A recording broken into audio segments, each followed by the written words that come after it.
on Ishopaishad. And as Professor Sanyal, in the foreword to Professor Banerjee's book, writes that Ishopaishad plays a very important role in Sri Aurobindo's thinking. Many of his Sri Aurobindo's key, lifelong sadhana, his philosophy, life divine, his continuous sadhana to overcome all oppositions and really bring many parts together. It is its root in Ishopaishad. Professor Banerjee, in a very creative way, he invites us to realize the significance of Upanishad itself.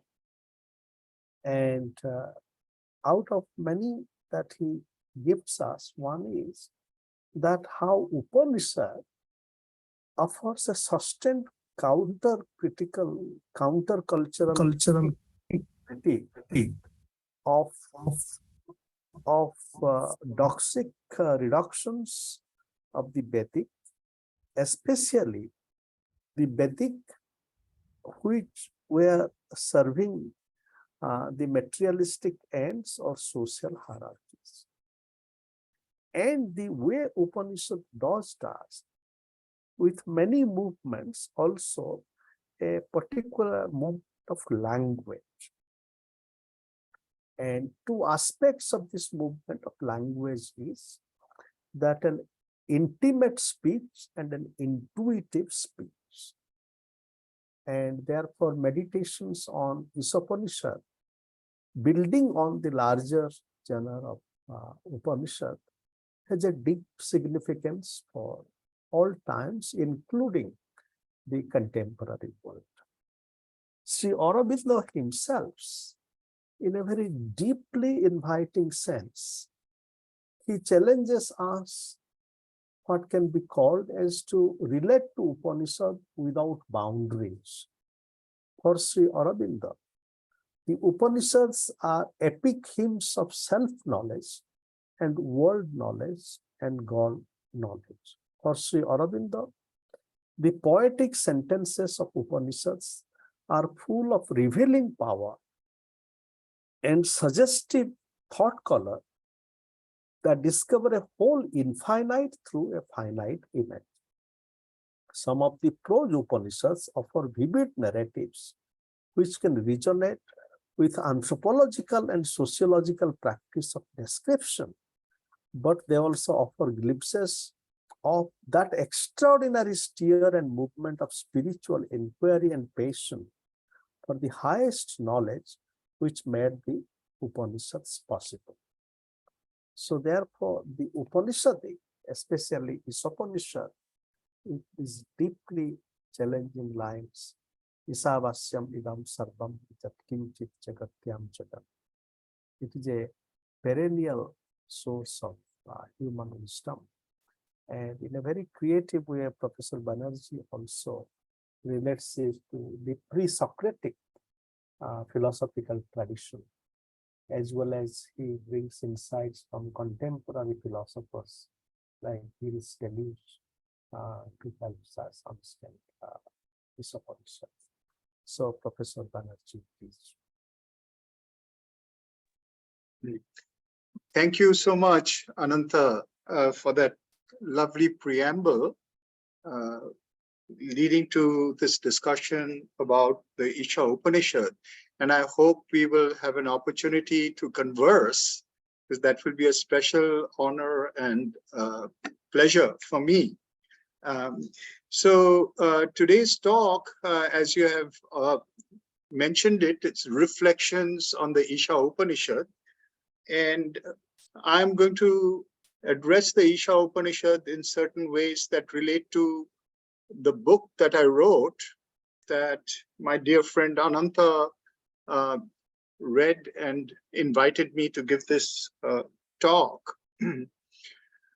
So the way in which I'm looking at this, I want to background it a little bit, contextualize it historically, as he said. We all know that the Upanishads are a body of wisdom literature coming from India, in a post-Vedic time period. In other words, they come after the Veda. And the Veda, the hymns of the Veda, the Rig Veda are known to us. But Vedic society, as it developed prior to the Upanishads, created a certain kind of a social setup in which the ideas of the Veda became symbolized. So it's a social symbol. The ideas of the Veda really created a society that lived as a symbol of those ideas.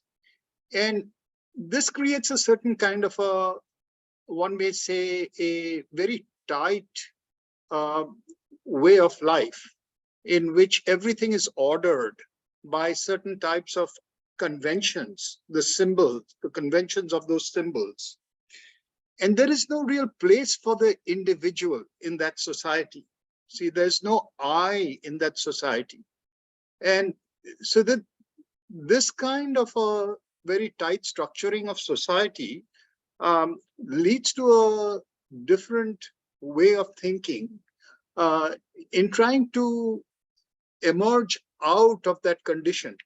And this is how I look at the Upanishads. The Upanishads are what certain modern thinkers call minor literature, in the sense that it's a countercultural literature. And this countercultural literature creates certain concepts. So the ideas of the Veda are reconceptualized and to some extent challenged. And also we find that there are new concepts created that allow the individual to emerge. So most people know that the two major new ideas that are introduced by the Upanishads are the notion of Brahman as conscious reality, and the notion of the individual as, in essence, one with that conscious reality in an individual way, and that equation established through the self, which is called Atman. So this emergence of the self, I believe that's a very important historical emergence in language that makes possible a new approach to reality. So with that, I'd like to also background this entire textual, canon, if you want to call it that. It's a minor canon. Now it's become a major canon. It's the bedrock of what we call Hinduism. But in its own time, we may say that it spans a time period. We're not sure, but according to mainstream dating, that may go from about the 8th century BC to about the 2nd century BC. Of course, there's more Upanishads, minor Upanishads written right up to the 16th century or so. But the major body of Upanishads up to maybe the beginning of the Christian millennium. We don't know when exactly the Isha Upanishad is written, but by my surmise, and I'll just say that it's a surmise, it's written around the 2nd century BC. And the reason I'm saying that, there's a variety of reasons, but one of the major reasons is that it is one of the two really key or principal Upanishads that influence the Gita. And the Gita is a text that, by general understanding, dating is supposed to be around the 2nd century BC to, maybe up to the 1st century CE. So it's a slightly earlier than the Gita. This is my surmise. I'm not trying to make a foolproof case for it. So at this time, when we're thinking about that particular time, if it is indeed a 2nd century BC text, it's post-Buddhistic. It's after the beginning of Buddhism. But it features a kind of language, which is Upanishadic language. And that is what Ananta highlighted, the importance of the kind of language that it fields. And this kind of language is not like Vedic language. Vedic language is symbolic, poetic in a symbolic sense, and esoteric. The symbols are understood only by people who are given the key to the symbols, the esoteric key to the symbols. And it is not like Buddhist language or language of a later philosophical convention in India. Buddhist language, the language of Sankhya, they share a family resemblance. And that resemblance is one of enumeration. They enumerate things to put your attention on. And later there's a lot of that, a lot of categories, a lot of things to make sense of in terms of classifications. But the Upanishadic language is not like that. And this is as where Ananta was pointing to a comparison with pre-Socratic language in Greece. And the time period is probably around the same as well. And so today we find that there is a revival of pre-Socratic language among thinkers in the West. I think beginning with people like Heidegger, who has drawn attention to the kind of language being used by the pre-Socratics, which is different from propositional philosophy, that is the post-Socratic way of thinking. And that we can, if we get a chance, we can have a discussion about this or conversation about this, why that's so important to think about in our times. I would say that the kind of philosophy fielded by the Isha Upanishad, and that is really the crux of what I'm trying to say today, is what we may call contemplative philosophy. By contemplative philosophy, and I think in modern philosophy, Heidegger actually inaugurates a contemplative philosophy in Western philosophy as well. By contemplative philosophy is meant not that there is a set of propositions that we are logically following to arrive at certain conclusions, metaphysical conclusions, but that there is a performative function of language that makes us contemplate certain realities and arrive at a kind of experience of it. So the whole notion of meditation in the Upanishads has to do exactly with this. Contemplative ideas that become the basis for a certain kind of approach to reality and that open up the doors to experience.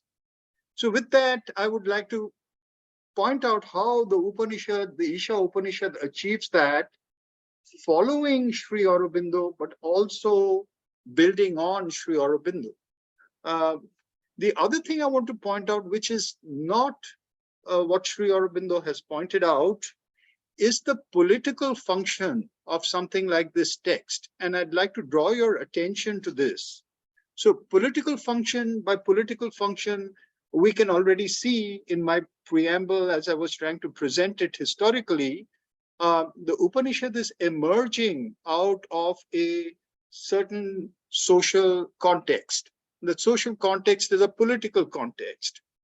In that political context, there is a symbolic translation of the Vedic ideas.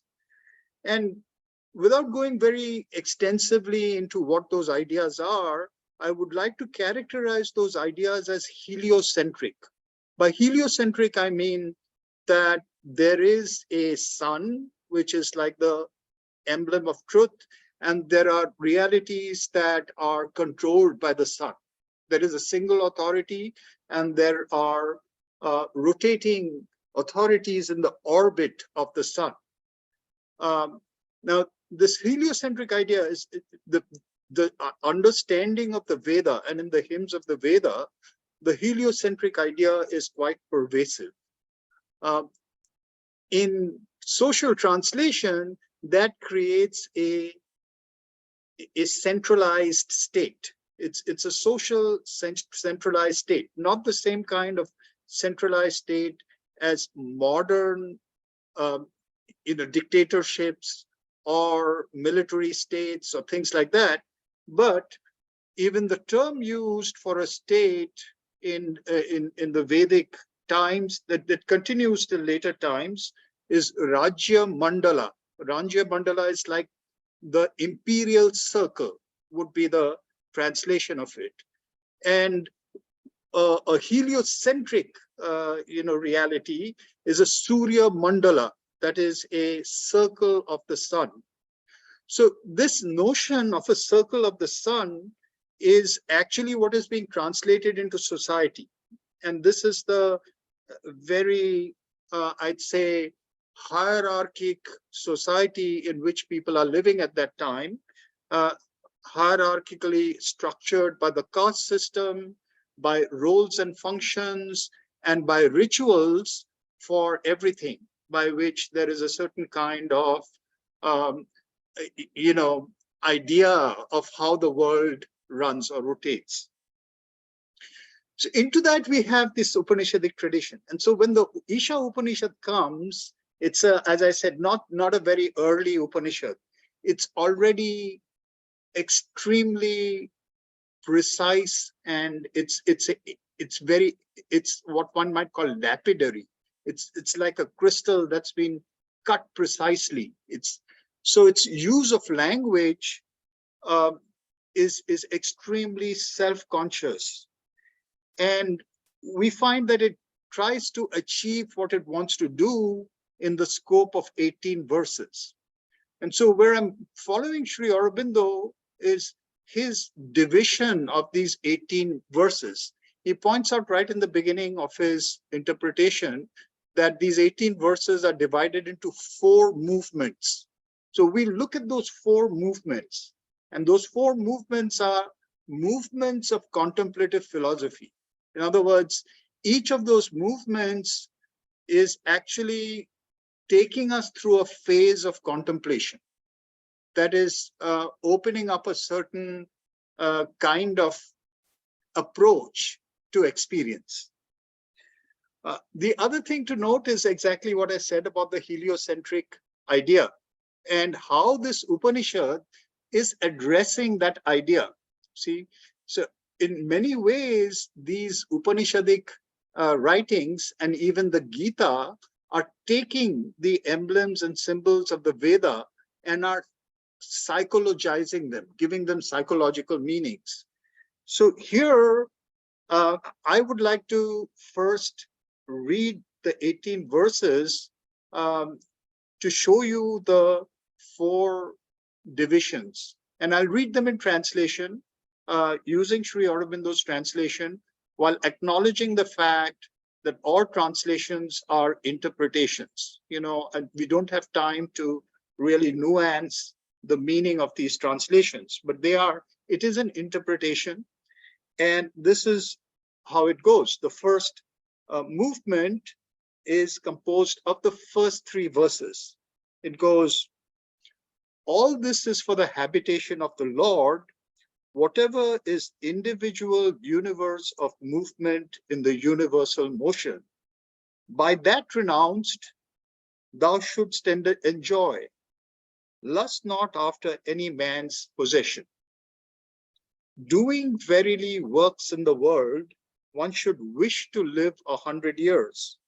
Thus it is in thee, and not otherwise than this. Action cleaves not to a man. Sunless are those realms, those worlds, and enveloped in blind gloom, whereto all they in their passing hence resort, who are slayers of their souls. That's it. These 3 verses comprise the first contemplative movement of this Upanishad. Then we come to the next movement, and there's an immediate shift, a tremendous shift. So let's look at the next movement. It goes, one unmoving that is swifter than mind, that the gods reach not, for it progresses ever in front. That standing passes beyond others as they run. In that, the master of life establishes the waters. That moves and that moves not. That is far and the same is near. That is within all this and that also is outside all this. But he who sees everywhere the self in all existences and all existences in the self shrinks not thereafter from aught. He in whom it is the self-being that has become all existences that are becomings, for he has the perfect knowledge, how shall he be deluded? When shall he have grief, who sees everywhere the oneness? That's the second movement. Now we come to the third movement. It is he that has gone abroad, that which is bright, bodiless, without scar of imperfection, without sinews, pure, unpierced by evil. The seer, the thinker, the one who becomes everywhere, the self-existent, has ordered objects perfectly according to their nature from years sempiternal. Into a blind darkness they enter, who follow after the ignorance. They, as if into a greater darkness, who devote themselves to the knowledge alone. Other, verily, it is said, is that which comes by the knowledge, other that which comes by the ignorance. This is the lore we have received from the wise who revealed that to our understanding. He who knows that as both in one, the knowledge and the ignorance, by the ignorance crosses beyond death, and by the knowledge enjoys immortality. Into a blind darkness, now there's a repetition, they enter, but this is now given in terms of non-birth and birth, who follow after the non-birth, they as if into a greater darkness, who devote themselves to the birth alone. Other, verily, it is said, is that which comes by birth, other than that which comes by the non-birth. This is the lore we have received from the wise who revealed that to our understanding. He who knows that as both in one, the birth and the dissolution of birth, by the dissolution crosses beyond death, and by the birth enjoys immortality. This is the third movement. Now we come to the fourth and last movement. Now again, there's a shift, a complete shift. The face of truth is covered with a brilliant golden lid. That do thou remove, O fosterer, for the law of the truth, for sight. O fosterer, O soul seer, O ordainer, O illumining sun, O power of the Father of creatures, marshal thy rays, draw together thy light. The lustre which is thy most blessed form of all, that in thee I behold. The Purusha, there and there, he am I. The breath of things is an immortal life, but of this body ashes are the end. Om, O will, remember that which was done, remember. O will, remember that which was done, remember. O God Agni, knowing all things that are manifested, lead us by the good path to the felicity. Remove from us the devious attraction of sin. To thee, completest speech of submission, we would dispose. So this is the entire 18 verses, and divided into the 4 movements that Sri Aurobindo has pointed out, and I see them, as I said, as movements of contemplation. So to return to these, now that you've seen them and have had an opportunity, of course, in this very short period, to at least encounter them. And I would encourage you later to return to them, to these very four movements, as it were, and look at them as movements of contemplation. I would like to return to them very briefly to talk about how they act as contemplative philosophy. So just the first, if we look at the first movement in terms of the language a little bit, the term Lord over there, see, all this is for the habitation by the Lord. Whatsoever is individual universe of movement in the universal movement. Now, Lord, the word Isha, which is really the sort of, it's eponymous, it's the title of this Upanishad, Isha. All this is for the habitation by Isha, by the Lord. So Isha is really, to use the word Lord, it's interesting because it immediately conjures visions of a theistic divine.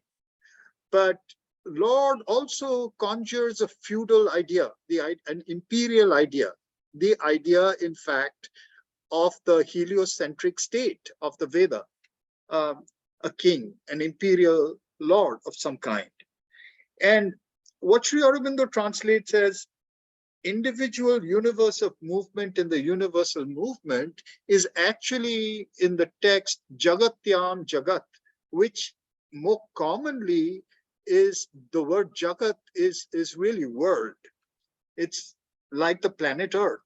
So Jagatyam Jagat, whatever moves, he's using the etymological sense of the world as a world, WHIRL. You know, it's sort of like a movement, a perpetual movement in that world which is moving. Something inhabits it. It is the Lord. It's for the inhabitation of the Lord. And so when we see this, whatsoever is individual universe of movement in the universal movement, this very line again wakes in us the image of that heliocentric system. It can easily be, in fact, a very conservative verse. If we take it in that fashion, we could take it in that fashion. What we could say, what it's saying is that this universe with all its creatures is really existing for the possession by the heliocentric authority at the heart of it. See, which is really, in a way, the state is structured, right? Now, then we come to this strange line, by that renounce thou should enjoy. Now, that also can be taken extremely in a very conservative way, which is that we are being told that the only enjoyment we can have is if we renounce, okay, that by that renounce is an instrumental. In other words, by what are we going to renounce? The power by which we will renounce. By what will we renounce? It's clearly the idea that is being presented, and that's why it's contemplative. It's telling us first a statement. All this is for the habitation of the Lord. Whatsoever individual of movement in the universal movement. This idea is the instrument by which we will renounce. In other words, we will renounce the false idea that anything belongs to us or belongs to anybody else. So, or if lust not after another man's possession, if somebody feels that it is theirs, we have to renounce our sense of ownership or our sense of wanting possession of something else, because it really belongs to the authority at the center. So it's a setup of the heliocentric system by which things are structured. And we could take it like that. If we take it like that, we are really, in a sense, conserving, making a certain kind of a a conservative interpretation of this line. Okay, and the very entire first three stanzas, I'm not going to go into detail, we don't have the time, can be read in that light. But and the solar idea is running through it. That's why, again, in the third stanza we have actually the term sunless. We're looking at a system which has got an extent which is going way out. The sun doesn't reach it. There are those realms. So that there is a certain kind of a disappearance of the power of the sun. But the life over there is being given to us as very bleak. See, and those who slay their souls are the ones that go there, right? So that's the image that's being given. So it's, in a sense, replicating the image of the heliocentric state to the contemplation, but with certain kinds of twists in it that are a little bit question raising. They raise some questions. And then in the second movement, there is a complete shift, and it's really a shock that you're being given. The second movement is a complete shock. A set of paradoxes hits you. It really completely shatters your conception and gives you a totally different idea of what this entire thing is about.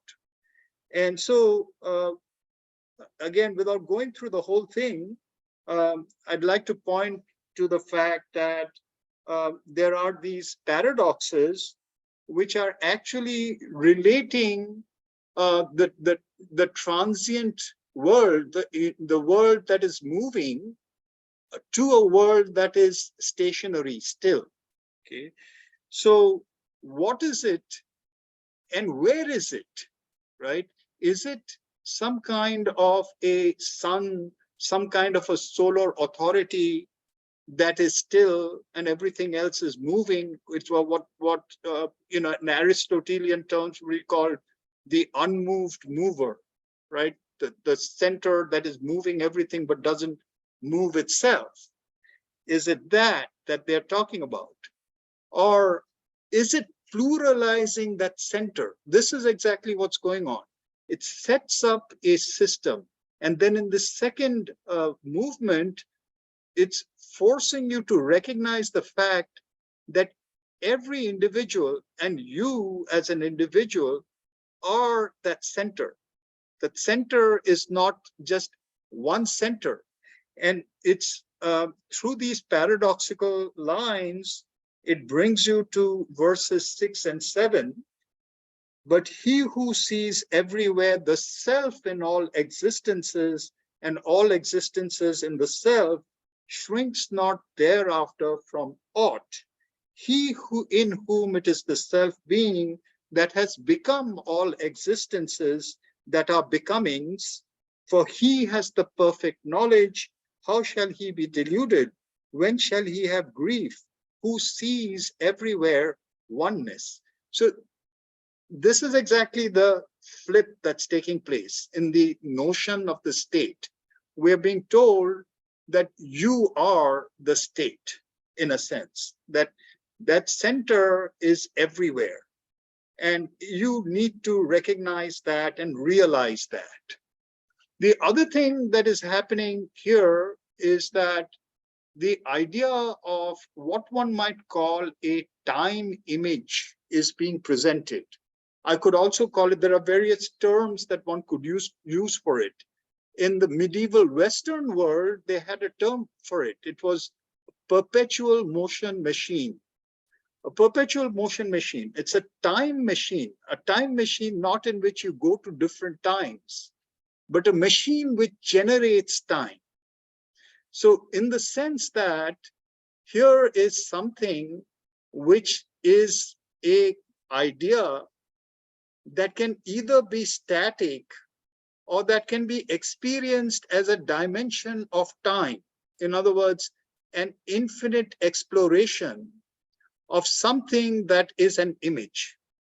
See, so this paradox of something that does not move and that eternally moves, a being and a becoming that are not privileged over each other, but are two ways of seeing the same. This is what is being introduced in this second movement. And where it is the reason or the essence of contemplative philosophy is that these paradoxes are not being presented as propositions that are to be logically understood. They're being presented as truths that are to be remembered. This is why this is the other very key aspect of this Upanishad, which is repeatedly returning to the notion of memory. That is the contemplation. The contemplative philosophy is about something you already know. In contemplating it, it comes to the front. You realize that which you forgot. So here we find that this is bringing this idea into our midst. And the more we contemplate it, the more this paradox becomes something that we can actually experience, but not necessarily talk about, particularly in propositional and logical ways. So that's what happens here. And then we come to the third movement. And the third movement expands the second very powerful, shocking contemplative movement. The third movement is really an expansion of that very same thing. And it goes in the 8th stanza by actually looking at this still center or this still system. I'd say the entire system is like a still system that is also a mobile system. And Sri Aurobindo is going to use a very beautiful, conceptual phrase to express the kind of memory that is involved in understanding the temporality of this system. So let us look at that 8th. That's probably one of the most difficult and complex stanzas in this Upanishad. It is he that has gone abroad, sa paryagat, that which is bright, bodiless, without scar of imperfection, without sinews, pure, unpierced by evil, something which is undifferentiated, something which has no differentiations to it. What is, in terms of one of these philosophers that Ananta referred to, Gilles Deleuze, called smooth space. A smooth space has not differentiated itself, but it differentiates itself. That's it has gone abroad. In other words, it is an idea that is self-manifesting. So we see, and how is it self-manifesting? In phases, in persona. So there are two persona that are introduced. The seer, the thinker, and the seer over here is Kavi. Kavi, we should recognize the word Kavi as poet as well. So here is the self-expression of that which has gone abroad as a self-seeing of its own truths as a poet. Now, and then they use the word the thinker. So the poet comes before the thinker. The poet develops things in unities. It's an organic development. The poetic expression is different from a logical expression. It is not just a thinker produces assemblages of ideas. a poet produces living unities that have got ideas and ideal sequences within it. So this is the way in which the poet and the thinker are almost like phases that are fused and at the same time emerging from one another, one from the other, in the manifestation that is taking place. And this manifestation is a manifestation in immediate time.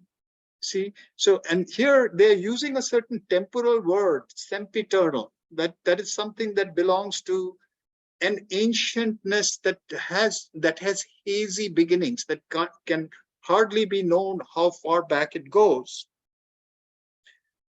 So the way in which that comes forward, the way in which its living relations are all structured, which is why every individual carries within itself the entire cosmic relationality, if they can contact that. See, this is the point that's being made.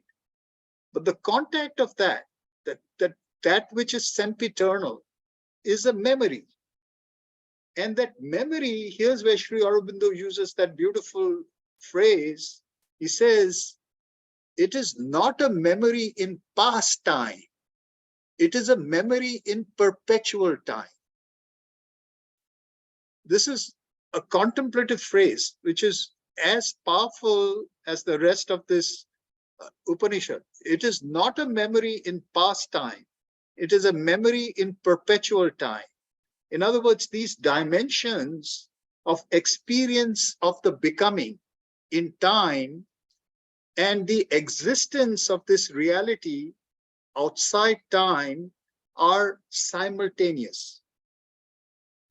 This is the reason why we can never plan something and in a creative way have it come out as we planned it. Because it's in perpetual time. It's as we are producing it, the entire being remembers it. And that's the memory that is being manifest both originally and in the becoming.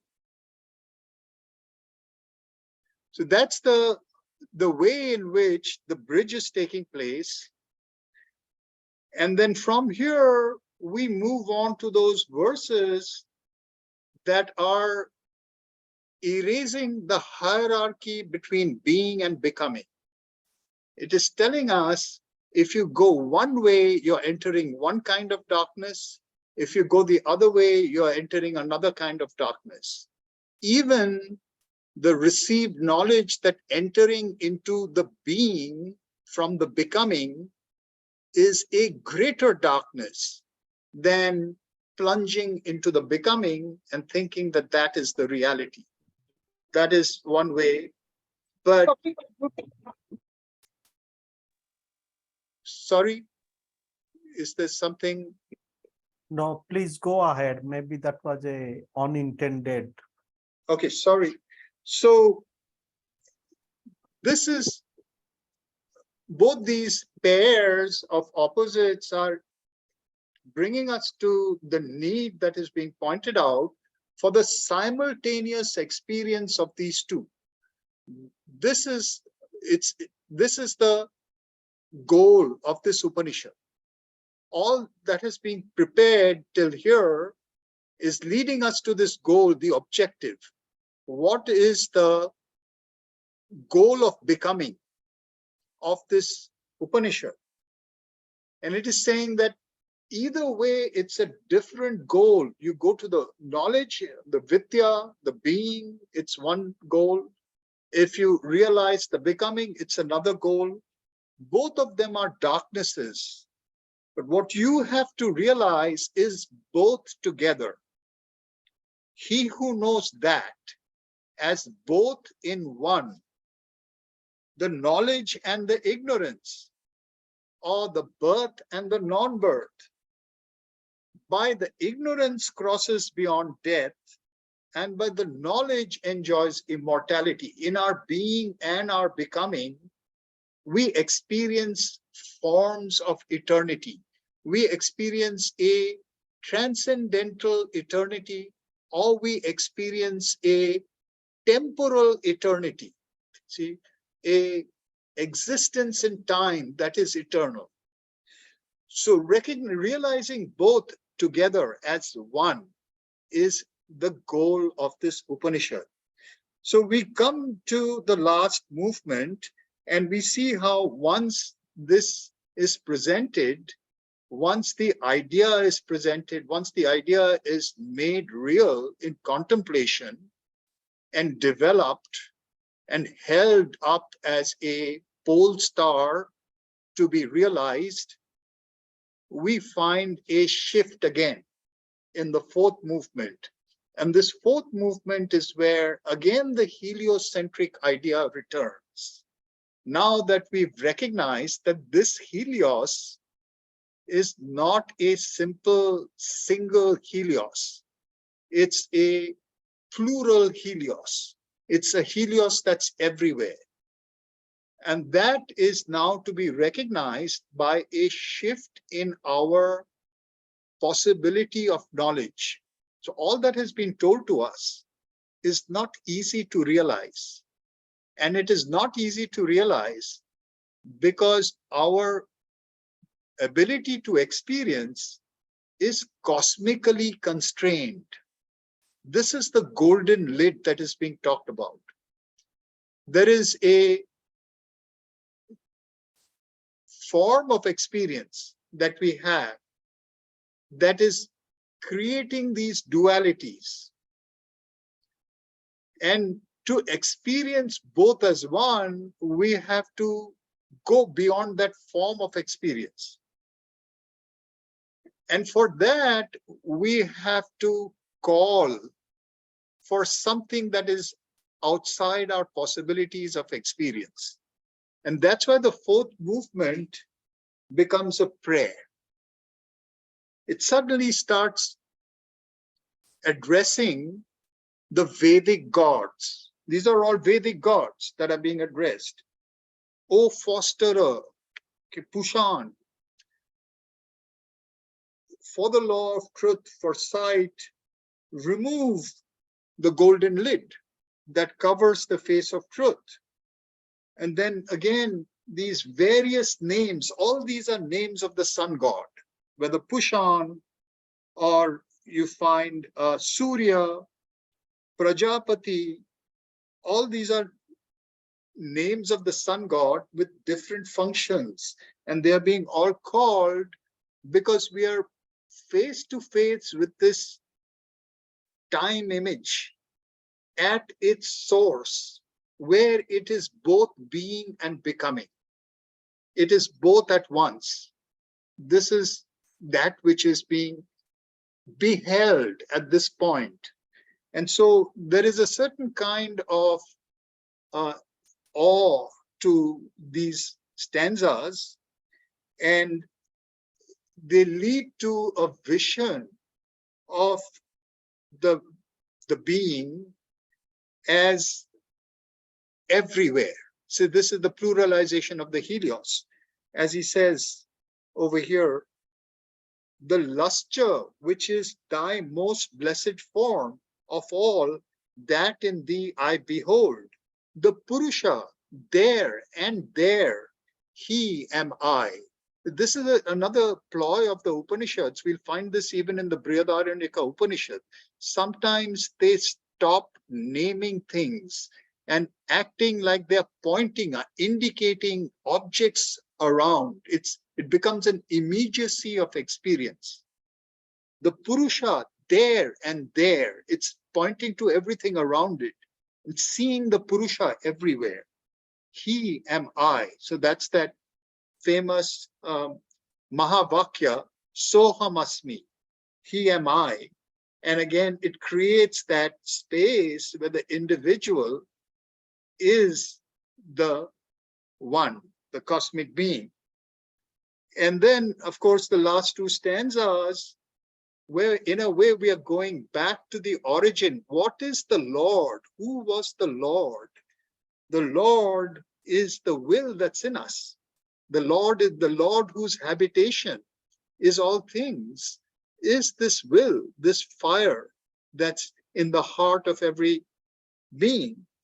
And that's being called, the Veda has this term, Agni Jata Veda, that is knower of births.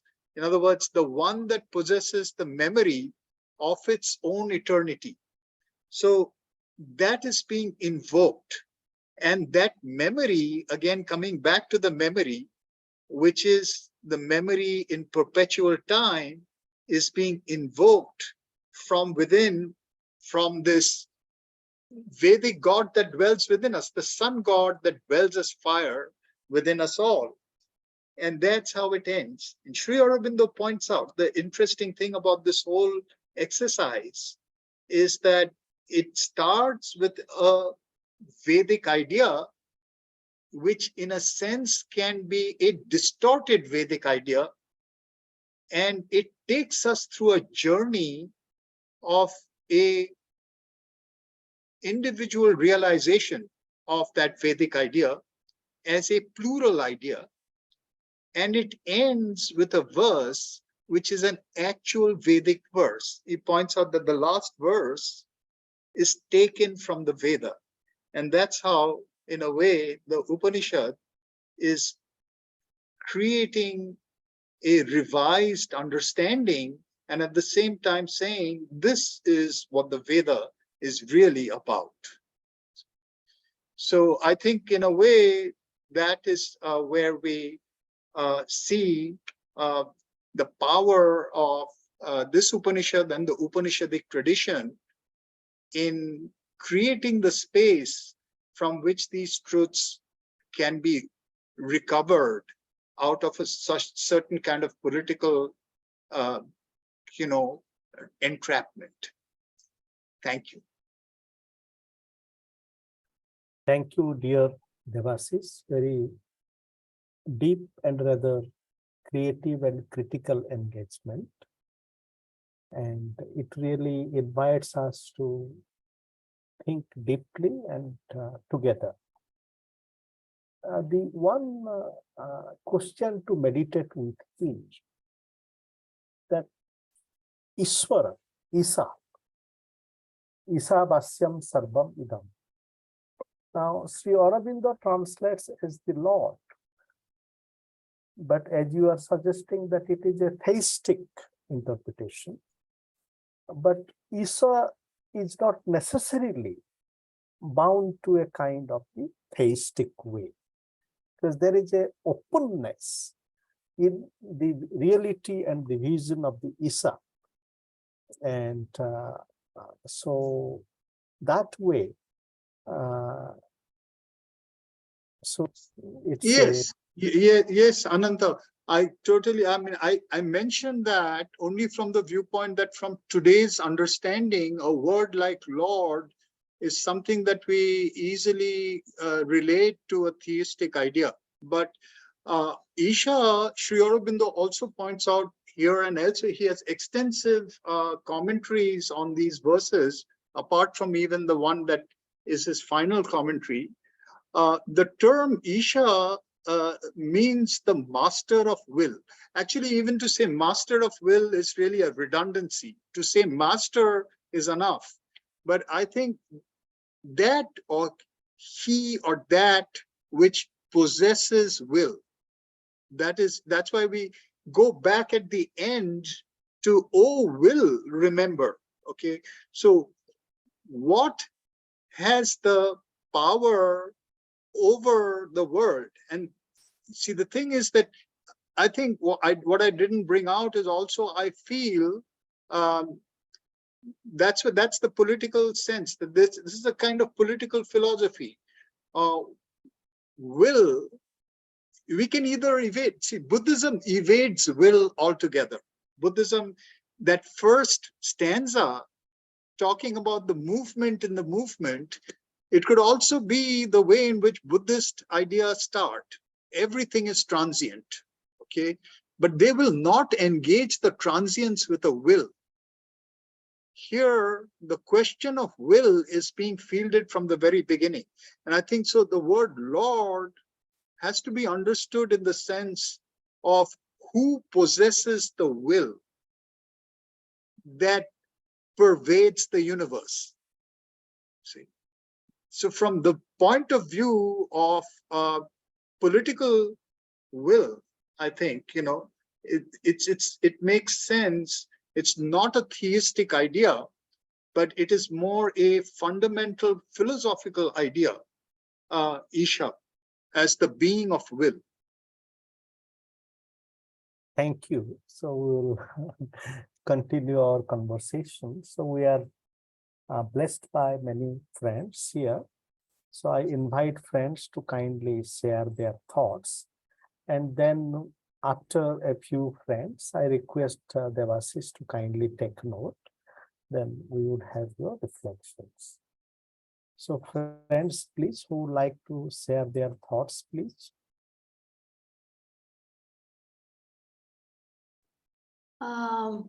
Yeah, I'd like to say that it's indeed very exciting that in a way it posits the human race as co-creators in this unfolding, evolving story of the universe, that we are all co-creators. And it's like each person's will and contemplation and journey and the subjectivity for that matter is that we are co-creating the evolutionary story of the universe. Yes, indeed. Yes, and more even than co-creating, we are the creator. Each one of us is the creator, and that's the sohamasmi part. And when I say the creator, I don't mean exclusively the creator. We are involved in each other as the creator. We are one being as each being. And it's interesting because you can also think of the Leibnizian idea of the monad. Each monad contains all other monads. But the difference between which is very close to what we are talking about here. But the difference is that still there is a difference between the community of monads and the divine who is giving the best of all the compossibility of this world to the monads. So that gap between God and the creatures remains over there. Here the creatures are being shown to be none other. Each one of us has a point of being which is the being, and we can experience that. From there we know ourselves as the one, the many, and the each. Thank you. Yeah, that's very beautiful and exciting at the same time. And Janita, could we request you to kindly introduce yourself? Welcome to our So I'm Janita Singh and I stay in Goa in India, and I'm a writer. And if possible, if it is okay, you can kindly open your video. It's just to say hello to you. Actually, my internet is pretty unstable, so I switched it off so that, We understand. Thank you there. So now, Sunki, please. Yes, thank you for the great lecture first. And I'm a student at CIIS, and Debashish Banerjee is one of my dissertation advisor. And so that's how I joined this great lecture at night. Here in Korea, it's midnight, so I'm excited and sleepy. So my question is about Bhagavad Gita, and I think very closely related to what you said in the Isha Upanishad topic. I think Sri Aurobindo almost repeatedly emphasized a lot in this passage in the Bhagavad Gita. Deluded minds despise me, lodged in the human body. So and this content is repeated in the Bhagavad Gita a couple of times, I think. And Sri Aurobindo also mentioned, as I remember, the kind of the soul, the stage of soul, the elevation of the stage of the soul, or the revelation of a Godhead in the Bhagavad Gita, the realization, the Lord in the human body. That sounds like almost at least in Bhagavad Gita, that sounds like the very final stage of realization of a Godhead in human being.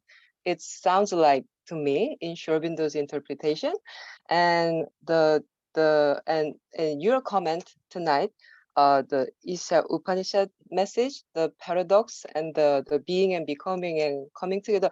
I was really wondering why.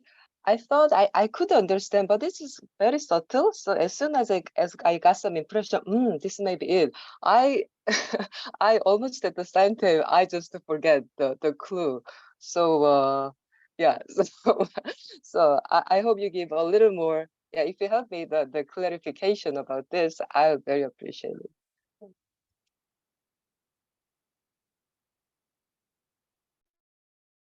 No, so in this short period, it's impossible to do better. I mean, I'm not impossible to do better. It's not easy to do better.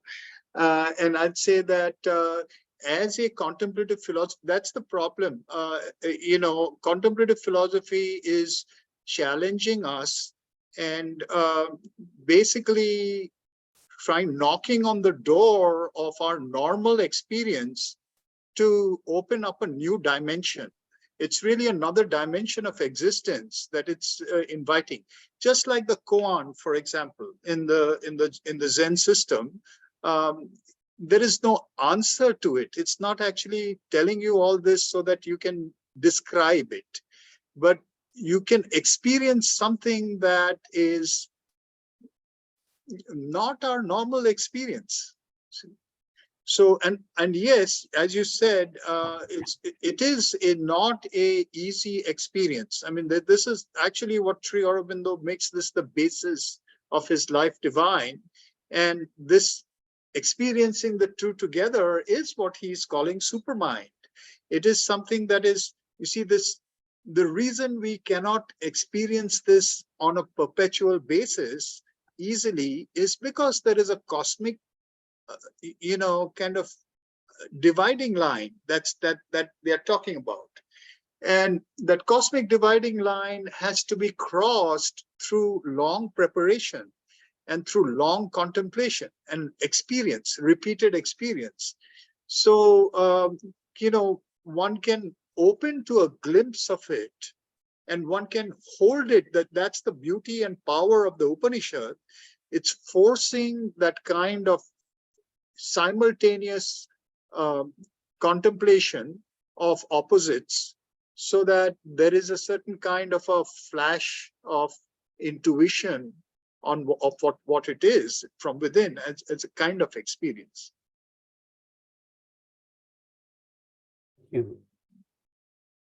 Now, Can I add just a small? Yeah, so the emphasis on the Bhagavad Gita, the deluded mind despises me, lodged in the human body. So the Lord, the kind of almost the highest status of Godhead, and lodged in the human body. So that's kind of the physical state of a human being, which is a lower kind of the plane. So that connection is that can I understand that like as a human being, the divine will, the vessel of divine will and action and becoming, that should be the very important point. And anyone who despise or ignore that point is deluded. Can I understand that way? Yeah. So the line that you read is closed or bears relationship or comparison with the first two, the second and third stanzas of the Isha Upanishad, where again the paradox of those second and third stanzas were also very close to the Gita.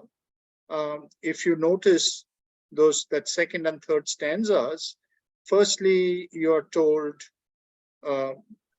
doing verily works in this world, one should wish to live 100 years. Thus it is in thee, and not otherwise than this. Action cleaves not to a man. Na karma lipyate nare. So karma, the word karma over here is being used in both those terms. One is action, and the other is what we call the theory of karma, in the sense that the consequence of action.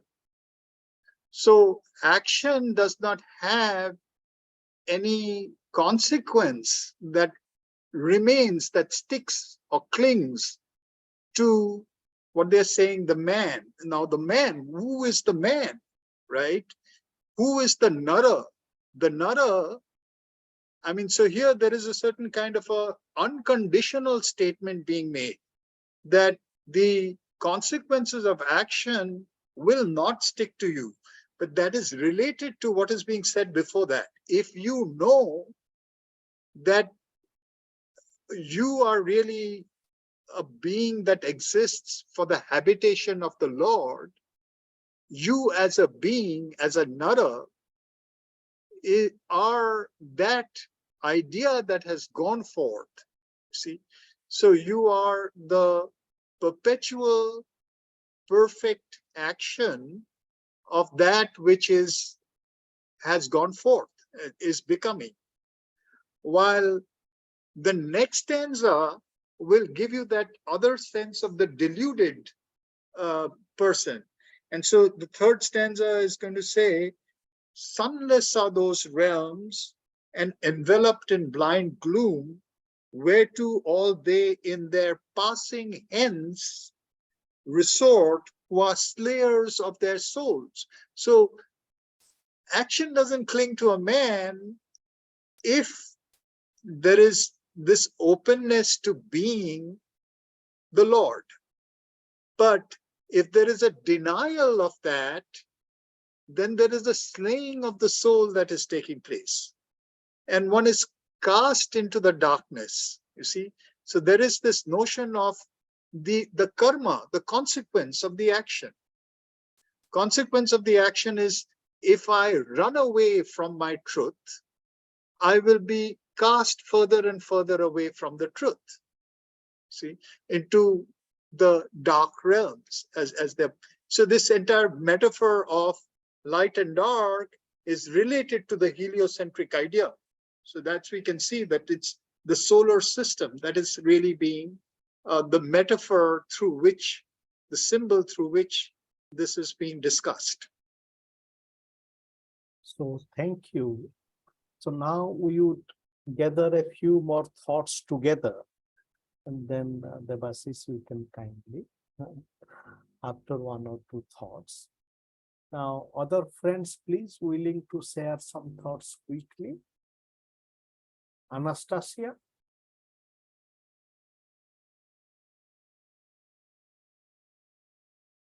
I'm still digesting. I'm still reflecting. Okay. Thank you. It was a brilliant talk and wonderful ideas. I was thinking particularly, I'm very grateful particularly for this pointer, that this is very important pointer, that we are actually not just co-creators, but the creator. This that you remind, that the Upanishad here reminds us of this fact, and this duty to ourselves, this responsibility to understand deeply, very deeply, and with a consequence for oneself, an immediate consequence, that we are the creator actually. Because it struck me that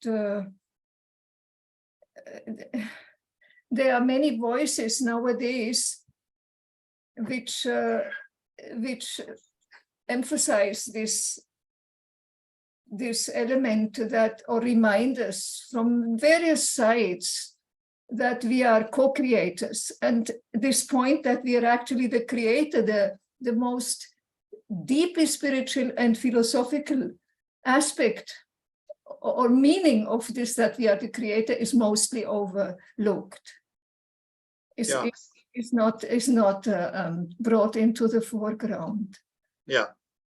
So, you know, the whole thing has behind it the notion that there is one being. If it is We are all, Debashish, each of us is, yes, sorry, Ananta. I just request you, we'll just gather a few thoughts together, and then we would invite your reflection, please, because of the paucity of time. So we are grateful to you for your kind consideration. So Anastasia, where are you best, please? I am living in the Sri Aurobindo Ashram in Pondicherry since 20 years, and altogether I am in India since 40 years. I was studying Advaita at the Ramanashram in Tiruvannamalai. Thank you. And I came to reconcile certain apparent divergences between these two great teachings. The mother and Sri Aurobindo have roped me roped me in and brought me here in a very systematic way over a long period of time. Thank you. So Gyan Luigi, please. Yes, thank you very much. I hope I am audible. Yes. Thank you very much. It was really brilliant, and I am reflecting on many points. One point which I see, which is underlined in the text is, for instance, this alternative between knowledge and ignorance. That is, it seems that the individual is put the choice between achieving knowledge or not achieving knowledge that is remaining in a condition of ignorance. And depending on the choice of the individual, which as far as I can see, implies also a certain degree, at least, of responsibility of the individual for the choice which he is going to make. Depending on this choice, either knowledge or ignorance, the destiny, the future of the individual varies completely. This is a point which, in my opinion, is also in the Gita in some passages when it is said that either the individual will reach sattva or going beyond sattva through the knowledge, or remaining in the condition of tamas or rajas. Also, yeah, I see that this point of knowledge is pointed out, is underlined, and which is fundamental for the individual. That is, the individual is not made, is not done once and for all, and it does not seem that there is, so to speak, a fixed destiny, but there is an open space, at least under certain measures and under certain limits for the individual. For the individual's development. And this is a point which, in my opinion, is very interesting among other points which are so interesting in this short text, but which is very, very dense, unfortunately, because it is not so difficult, it's not so easy to be interpreted. And well, I would insist for my intervention on this point, knowledge or ignorance, and I am interested in perhaps in further reflections on it, on this point. But everything was really brilliant and very, very interesting. And I thank you very much for all the concepts which you have exposed in your exposition. Thank you very much. Thank you. So thank you. Thank you. Tanisha Ganguly. Okay. Randhir. Thank you so much. It was really very enriching and insightful session. You know, when we read about Ishopaishad, and when we have some, understanding of karma and dharma theory, so Ishopaishad rejects both school of thought. one which holds that man can achieve liberation by following path of worldly duties and knowledge, and the other which holds that man can achieve liberation by following the path of renunciation and bhakti or devotion. So why Ishopaishad reject this? Because we have been,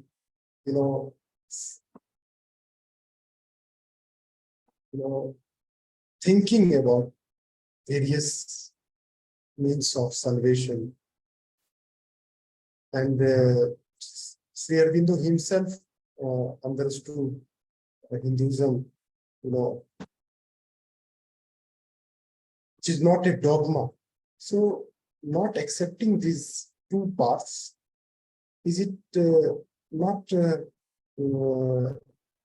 making, making the path of liberation so far as the Ishopaishad is concerned, conservative? And second question is, what is the role or the spirit of vairagya so far as the divinity of life is concerned? Thank you, Randhir. Now, Susri Appa. Thank you, Ananta bhai, and thank you, Professor Debashish Banerjee. It was very powerful, very insightful presentation. So if it is okay, you can open your video. Yeah, okay, bhai. Actually, I have logged in from the mobile since I am, and I'll try. If it becomes unstable, I'll have to close it. Oh, yes. Okay. Yeah. Namaskaram. Yeah, and thank you, Professor Banerjee. It was very powerful and insightful presentation. So many points to contemplate on. Many points actually stuck in. One of those which I would just highlight or rather repeat. So it is in this sense, the theory of karma in this sense is that is also associated or rather linked to the the concept of knowledge and ignorance. As when I say theory of karma, the consequence of action, not the action in itself.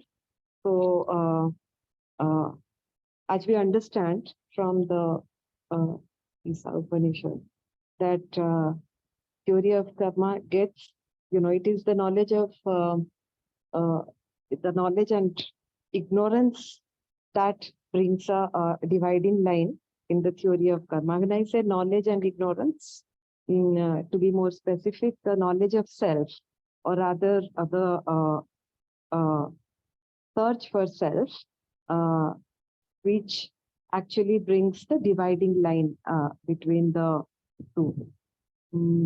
This is one point that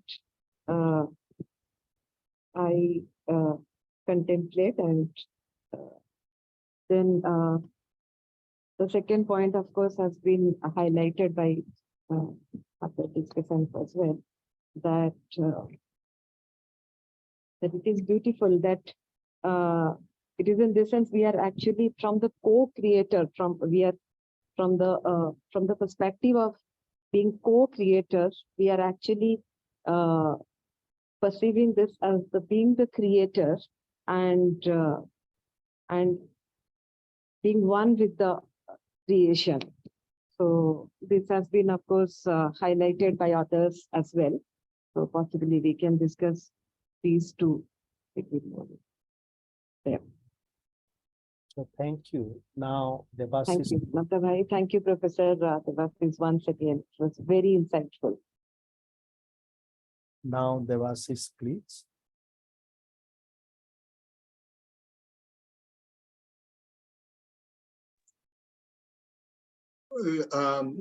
I would like to clarify one thing which sometimes is a little confusing about the use of these terms knowledge and ignorance. Sri Aurobindo uses these terms, again, it's a matter of translation. He's using these terms to translate vidya and avidya.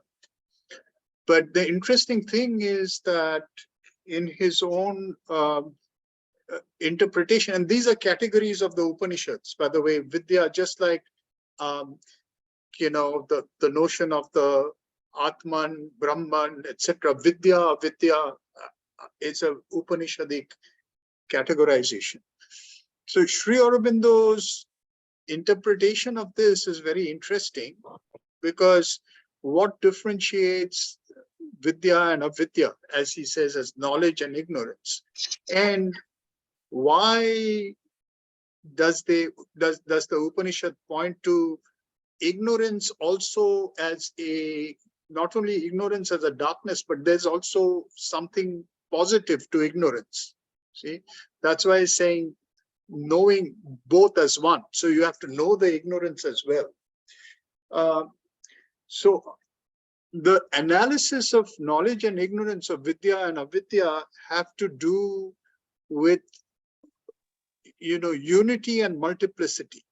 See, so knowledge, I mean, even if we start by ignorance, why is our normal experience being called ignorance?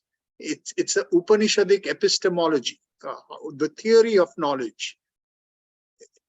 Our normal experience is ignorance, and I mean, our avidya, to use the term, the Sanskrit term. Sri Aurobindo is saying that it's so because our experience is a experience of indirect knowledge. That is the fact that in truth, we don't know anything except for the images that we are receiving through our senses. I have a direct knowledge of myself because I am the only thing that is self-evident to me as knowledge is the knowledge that I exist. I don't know that you exist. I only take it on the evidence of my senses. So it's a derived knowledge that anything else exists other than myself. My own self-existence is undeniable, not because there is any evidence for it, because it is self-evident. So that same kind of self-evidence cannot be extended to anything except for what I experience as myself. Now, that is my normal condition. That normal condition is being called ignorance because it does not have direct knowledge. Now, they're also saying that there is a realm in which everything is known by experience. So that's the heliocentric realm. The heliocentric realm, the helios knows itself to be everything. That has become all its own constellations. All the things that exist in its universe are itself. So that is the knowledge. Now, according to this analysis, this vidya and avidya, vidya is that undifferentiated knowledge.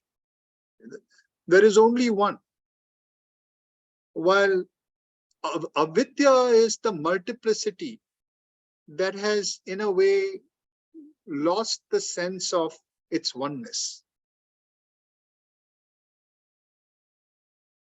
In the Upanishad, Sri Aurobindo is pointing out there is also a truth to the ignorance. There is a truth to the knowledge. There is a truth to the. There is a falsehood to the knowledge. There is a falsehood to the ignorance. The falsehood to the knowledge is that exclusive oneness loses the truth of multiplicity.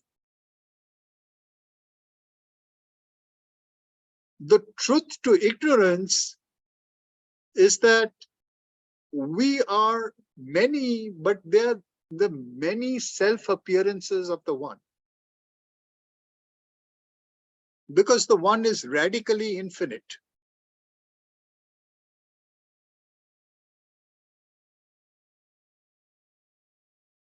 So to know its own infinity and to know its own undifferentiated unity, both are necessary to it. If you know only one aspect of it and not the other aspect, then it is as if you knew a partial truth.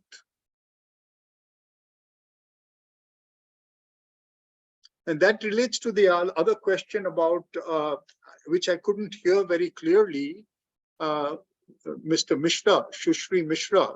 I couldn't catch, it was not coming through very clearly, but I think it relates to what we are talking about now with regard to complete or integral knowledge. Integral knowledge, and this is also coming back in the Gita, where, at least according to Sri Aurobindo, the answer to the question about, who are the kinds of, people who approach the divine. And Krishna says, so the person who, Artha, who is sorrowful, who is grieving, comes to the divine. Artharthi, who is going after some artha, some material needs, are coming to the divine.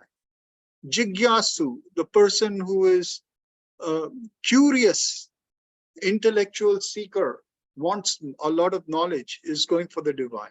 And then he uses the term jnani, right?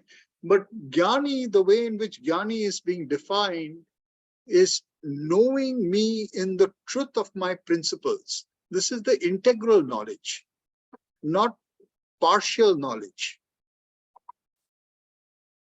Not one kind that loses something else.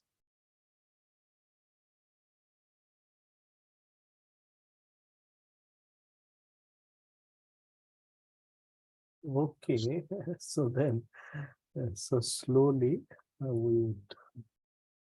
So thank you, Debashish, and we continue our conversations. And it is a gift that even close to 11 p.m., some of us are excited and animated. So thank you. And now I request our friend who comes to the end and wishes us a thank, Minati. She's a creative thinker and poet. Maybe today she's not with us. So Randhir, you can kindly propose a vote of thanks. Thank you. On behalf of Vishwaneedam Center for Philosophy, we offer a very deep sense of gratitude to our respected speaker, Professor Debashish Banerjee. And the session was so deep, so healing, and so insightful. Thank you, Professor Gyanagului, Sushri Abba, Shonakili, Anastasia, Professor Mohanty, Sivani Tripathi, and all friends. Thank you so much for your kind participation for this Swadesha Chakra dialogue. We look forward for your kind participation in our coming dialogue also. We organize dialogue on every Sunday or sometimes on Wednesday. Thank you so much. We look forward for your kind support. Thank you, sir.